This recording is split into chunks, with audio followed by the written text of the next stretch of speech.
Hi, everybody. This is the Gospel of John Adult Christian Education Study. I am Bill. I'm from Berlin Center United Methodist Church. We are on week 8, and this is day 5, Saturday, July 15th. And today we're going to look at John chapter 13, verses 31 through 38. So let's read the word. It says, Jesus predicts Peter's denial. When he was gone, Jesus said, "Now the Son of Man is glorified, and God is glorified in him. If God is glorified in him, God will glorify the Son in himself and will glorify him at once. My children, I will be with you only a little longer. You will look for me, and just as I told the Jews, so I tell you now, where I am going, you cannot come.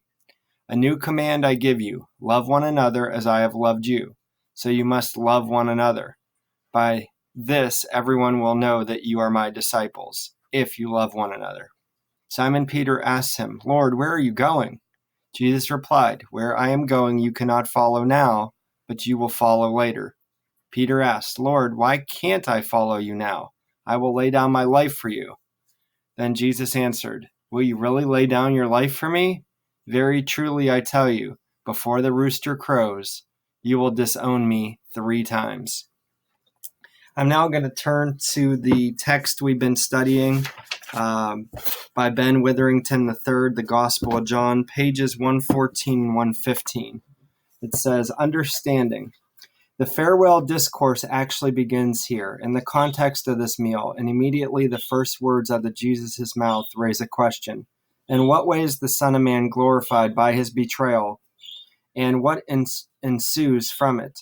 Furthermore, how is God the Father glorified by, in, and through what comes next?"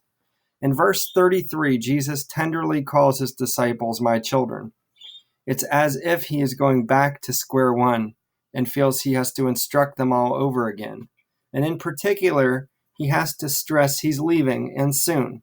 He reminds them of what he told the Jewish officials, namely, where he is going now, they cannot follow at present. They will look for him in vain. Here is the point at which he chooses to give his disciples a new commandment. Love one another as I have loved you. So you must love one another. This is not optional. It is something Jesus insists they must do. But how? Loving one another in this way, to the degree and with the grace and depth of the love of Jesus showed them. How could they ever manage that? The commandment is ironic in this context where Jesus had just talked about being betrayed by one member of his inner circle, and he is about to refer to his being denied by another, the very leader of the 12. It is much like when Augustine said, "You must give what you command, Lord, and then command whatsoever you will." It would be totally impossible if God's love were not poured into human hearts. It is interesting that the term Maundy Thursday comes from the Latin word mandatum, or mandate. The mandate that was given on Thursday was to love one another as Christ loved us. The term was garbled into Maundy in Old English. Jesus is saying that when all else fails, if you want to know what is most important, it is this. It is Peter, the 12th spokesman, who asks, "And where precisely are you going, Jesus?" Ironically, it is piled upon irony as this dialogue progresses. Jesus replies that where he is going, Peter cannot follow him now, but will do so later.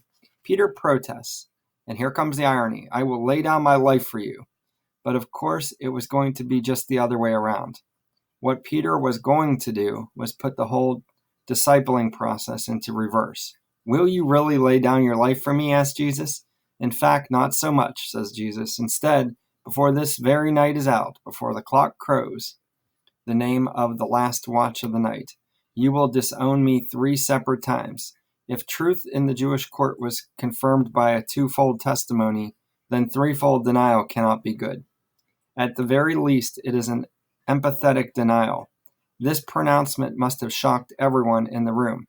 Everyone. I can hear Bob Dylan singing in the background here. It's not dark yet, but it's getting there. All right, let's look at the questions that go with today's reading. Why do you think Jesus called his disciples little children here? What do you make of Peter's protest that he is ready to go lay down his life for Jesus? Was this mere bravado, or do you think he was sincere but wilted under pressure? In question 3, does Jesus give a clue to Peter about his future when he says he will one day follow Jesus where he is going? Is it a ray of hope beyond denials, or just a prediction of martyrdom, or something or some of both? All right. I'll see you tomorrow in Christian education class. We meet at 9:30 a.m. at Berlin Center United Methodist. Hope you can stop. We'd love to have you.